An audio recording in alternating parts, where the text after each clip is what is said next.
Hello, and welcome to this Shoreland zoning update.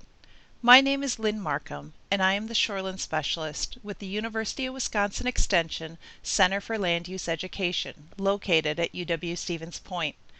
The Wisconsin legislature has made many changes to shoreland zoning in the past year, and this three-part video summarizes the changes. This video includes three parts. The first part is an introduction to shoreland zoning and the recent changes to required shoreland lot sizes. The second part is changes to shoreland setbacks, vegetation protection, and impervious surfaces. And the third part is changes to standards for buildings that are located close to the shoreline. The purposes of shoreland zoning include to prevent and control water pollution, to protect spawning grounds, fish, and aquatic life, and to keep the trees, shrubs, and other plants along the shoreline that protect our lakes and streams. We've also learned that shoreline zoning standards protect property values. In lakes with less clear water, waterfront property values are lower. This comes in part from a study of over 1,200 waterfront properties in Minnesota that found when the water was less clear by 3 feet, waterfront property values around these lakes went down by tens of thousands to millions of dollars. What shoreline practices make water less clear? Rooftops on buildings and pavement close to the water cause increased runoff that carries pollutants to the lake or stream. We also see increased soil pollution, and there's no shoreline buffer in place to filter the runoff before it enters the lake. When shoreline zoning was adopted in 1966 by the Wisconsin legislature, it set minimum standards, and counties could adopt higher standards as they decided what was best for the lakes and rivers in their counties. Counties continued to make these decisions for over 35 years until 2015. After shoreline zoning was adopted in the 1960s, more homes and larger homes were built on waterfront lots, causing increased impacts to lakes. As a result of increased waterfront development and new scientific research looking at how waterfront development affects lakes and fish, many counties adopted higher shoreline standards than the state minimums, as shown here. In 2015, shoreline zoning in Wisconsin changed. The Wisconsin legislature passed Act 55, the state budget bill, which stated counties can no longer have shoreline zoning standards that are more restrictive or higher than state standards for any of their lakes and streams. This means that the state minimum standards also became the state maximum standards. Act 55 also included other shoreline zoning changes and became effective July 14, 2015. A shoreline buffer is where soil, trees, shrubs, and other plants along the shoreline are undisturbed. These plants hold the soil in place and filter the runoff to protect the water quality of the lake. They also provide habitat for eagles, songbirds, loons, and other animals. Trees from a buffer that fall in the lake provide preferred spawning areas for smallmouth and largemouth bass as well as perch. What happens when a shoreline buffer is cut down and replaced with lawn? The shoreline bank is destabilized and eroded. Soil washed into the lake contains phosphorus, which increases algae growth. Eroded soil also covers spawning beds, smothering fish eggs. Walleye and smallmouth bass are eliminated from lakes and streams when their spawning beds are covered in soil. Less shade leads to warmer water temperatures, and the habitat needed by birds, frogs, and other wildlife is lost. You can see the difference here between native plants and bluegrass. Native plants have large root systems that are 5 to 15 feet deep. White pines and oaks have root systems between 6 and 10 feet deep. Because of their large root systems, they can hold a lot of soil and phosphorus in place, preventing it from eroding into lakes and streams. In contrast, the bluegrass, commonly used for lawns, has roots that are only 1 to 2 inches deep, so can't hold much soil in place. This graph shows what buffers can accomplish if they're big enough. The distance buffers need to extend back from the water's edge to accomplish certain goals depends on the soils and how steep the lot is. To keep nutrients such as phosphorus and nitrogen out of the lake, we need buffers between 13 and 141 feet deep, depending on the site. To keep fecal bacteria, that is bacteria from the poop of goose, dogs, or other animals, out of the lake, we need buffers between 76 and 302 feet deep. A 35-foot buffer, shown by the red arrow, does not keep bacteria from poop out of the water. In many situations, it doesn't keep phosphorus and sediment out of the water and isn't enough for wildlife habitat. Multiple changes were made to buffer standards in 2015 and 2016 by the Wisconsin legislature. Counties may no longer require buffers larger than 35 feet. 13 counties had buffers larger than 35 feet prior to 2015.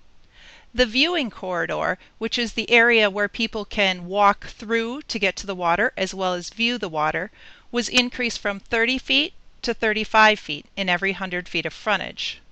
Also, the viewing corridor is allowed to run contiguously for the entire maximum width. A county shoreland ordinance may not require a person to establish a buffer on previously developed land or expand an existing buffer. Establishing a buffer can remain an option for mitigation purposes, and if a landowner applies to build an open-sided structure or gazebo closer to the water than the setback, statutes require a buffer to be established.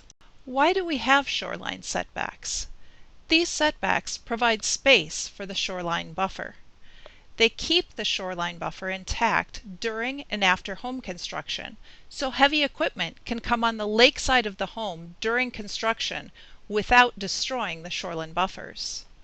Setbacks also keep homes and other buildings on stable ground. Prior to 2015, 25 counties had larger setbacks for some or all of their lakes or streams.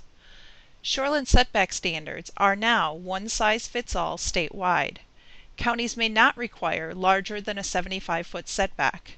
In addition, counties must use setback averaging to lesser setbacks less than 75 feet, if two adjacent principal structures exist. Counties decide whether to use averaging to allow setbacks less than 75 feet with only one adjacent principal structure. They also decide whether to use setback averaging to obtain setbacks greater than 75 feet if two adjacent principal structures exist. Impervious surfaces are hard, man-made surfaces such as rooftops, driveways, roads, parking areas, and patios. With hard surfaces, rain and melting snow can no longer soak into the ground. This increases the amount of water that runs off the land, carrying pollutants to lakes and streams. Impervious surfaces also decrease the amount of rain and snow that becomes groundwater by soaking into the ground. This reduces the cool water entering lakes and streams during dry periods.